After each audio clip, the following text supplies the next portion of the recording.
It is 8:34 and tax filing season is in full swing right now, and local financial experts have some tips to help you avoid any lengthy delays, especially for people expecting a refund like the remainder of that child tax credit. So joining us this morning is Matt Maron, who is an assistant teaching professor of accounting at Quinnipiac University. Matt, thank you so much for joining us this morning. Great. Thanks. Good morning. Thanks, Angelo, for having me. You got it. So the bottom line here is that experts say this could be a very tricky tax season because there is a lot going on. One of the problems is that the IRS has this huge backlog of returns from last year's filing season. So should people expect delays, and how can they avoid those issues? Yes, the IRS didn't anticipate that they're going to have delays in processing the 2021 tax returns. In their words, they said it could take weeks and weeks until you receive your refund, but you can be proactive. File as soon as possible, file electronically, utilize direct deposit. And we'll talk a bit about the advanced child tax credit payments and any third stimulus payments you would have received. There's documentation that the IRS is going to send out to you with those numbers. Make sure they reconcile to what's the IRS is indicating that you've received, because that would definitely be a delay if there's an inconsistency. Your return won't be processed until they figure out that reconciliation. Yeah, and that's the perfect segue to my next question, because to file correctly here, some people are going to have these two additional documents. You mentioned that third payment as well as that child tax credit. What do people need to know about filing correctly with those documents in hand? Exactly. With respect to if the taxpayer received an advanced child tax credit payments, they should be receiving from the IRS. It's called IRS letter 6419, and that should be mailed out to the taxpayers by the end of January.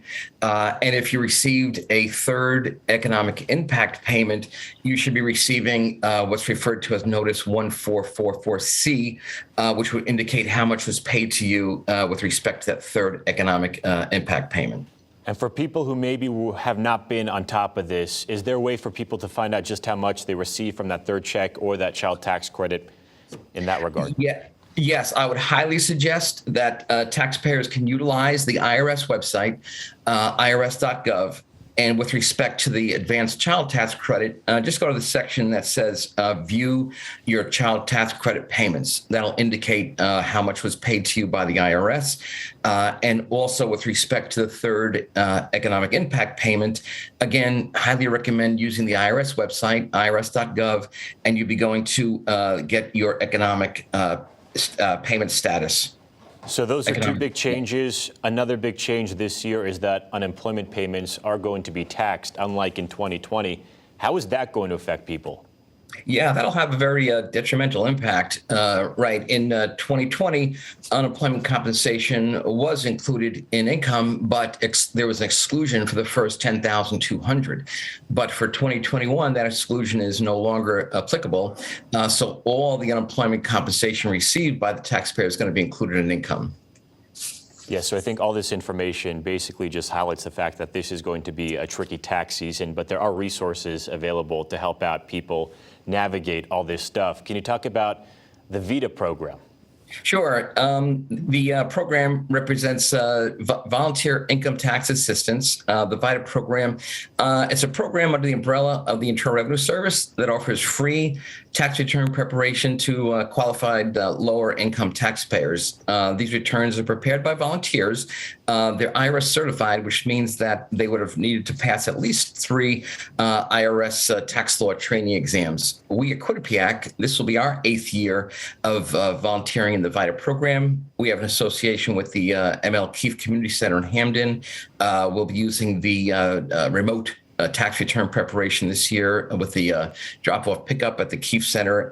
Taxpayers can contact the Keefe Center directly. However, to find more information about the VITA program itself and a listing of Connecticut VITA sites, they can simply go to 211, or they can go to the CAS website, the Connecticut Association for Human Services website. There'll be information there as well. Yes, so a lot of resources out there to help people get this done ASAP. What are the deadlines that people need to know about?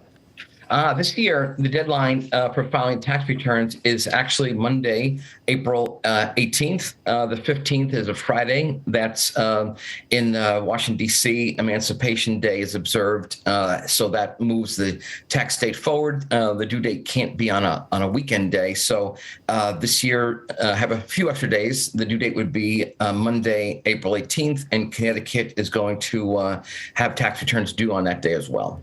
Great information. Matt, Maron, thank you so much for joining us this morning. I really appreciate it. I'm sure a lot of people at home really appreciate the tips as well. Oh, fantastic. My pleasure. Thank you so much, Angelo. Thanks. Have a great day.